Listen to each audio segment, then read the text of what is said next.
സുവർണാവസരം കണ്ട് മറ്റത്തൂർ മാതൃകയിൽ ബി.ജെ.പിയും കോൺഗ്രസും.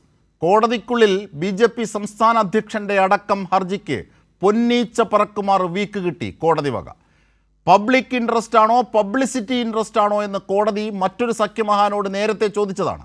ബാഹ്യസമ്മർദ്ദത്തിൻ്റെ രൂപത്തിലെത്തുന്ന പ്രതിപക്ഷ വലതുപക്ഷ മാധ്യമങ്ങളോട് താക്കീത് നേരത്തെ നൽകിയതാണ്.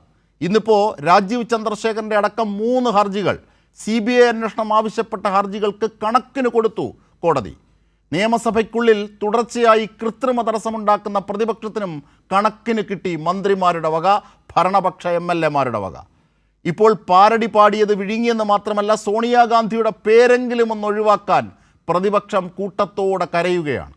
മറ്റത്തൂർ സഖ്യകക്ഷികൾക്ക് കോടതിക്കുള്ളിൽ തിരിച്ചടി കിട്ടിയതിന് തൊട്ട് മുമ്പ് വരെ സതീശൻ ഇന്നും പറഞ്ഞു SIT-ക്കെതിരെ.